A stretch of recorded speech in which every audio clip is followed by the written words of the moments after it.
So, dito nga po mga kalingap mga kaedsi, grabe. Dr. Love unti-unti nang namimili ng panghanda ni Beyonce. So, yan po yung ating pag-uusapan po mamaya mga kalingap mga kaedsi. Pero bago po natin ipagpatuloy yung video ito sa mga bago pa lang po sa ating munting channel, huwag po natin kalimutang suportahan ang ama ng Kalingap Kuya Val Santos Matubang at Kalingap Rob. At paunawa, panoorin po muna ang full video bago mag-comment para malaman ang nilalaman nito. So, dito nga po mga kalingap mga kaedsi, pag-uusapan lang po natin yung ating naging thumbnail nga po. At yun nga po grabe.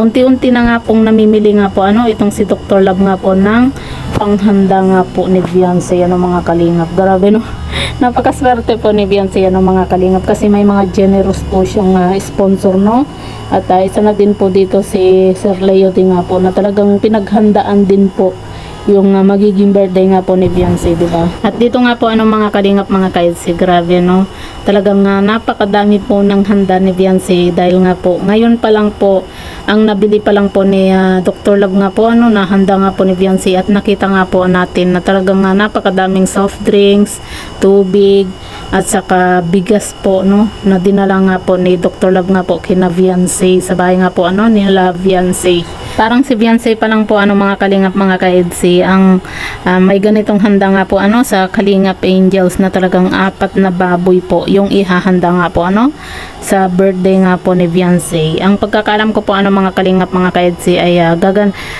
gaganapin din po sa 12 nga po yung birthday ni Beyonce at sa 14 dahil nga po siyempre di ba may pasukan kaya naman gaganapin din po ulit yung birthday nga po ni Beyonce sa 14 dahil nga po sa wala pong pasok yun mga kalingap mga kaedsi. At yun nga syempre, 'di ba? At kitang-kita naman po natin sa magulang nga po ni Beyonce na talagang masayang-masaya din po sila dahil nga po sa nangyayari po ngayon sa buhay nga po nila at sa buhay nga po ni Beyonce, 'di ba?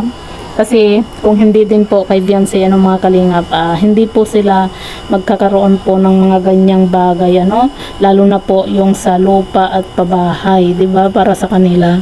Talagang ang swerte po nila na anak itong si Beyonce nga po kasi dahil kay Beyonce magkakaroon na po sila ng sariling bahay nga po at talagang napakalaki din po ng ipapagawang bahay nga po para sa kanila mga kalingap mga kaedsi.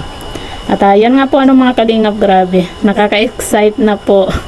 At alam ko marami din po sa inyo yung nag-aabang at talagang inihintay po yung birthday nga po ni Beyonce gaya ko na talagang inaabang-abangan ko po lagi ko nga pong tinitignan yung date nga po kung na bang date, kung ilang araw na lang ba para birthday ni Beyonce, di ba? At alam natin na magiging bongga nga po ito mga kalingap mga kaedsi. Kaya malaking pasasalamat po natin sa mga generous na sponsor nga po ni Beyonce, lalong-lalo na din po dito kay Sir Leo din na talagang 4 na baboy po yung binili po niya para nga po sa ihanda sa birthday ni Beyonce at talagang sabi nga po niya kapag may kulang pa ay magsabi lang po sa kanya mga kalingap. At syempre, nagpapasalamat din po tayo kay Kalingap Edo nga po kasi kung hindi po kay Kalingap Edo at kumaga walang love team itong si Beyonce, hindi po magiging ganyan ka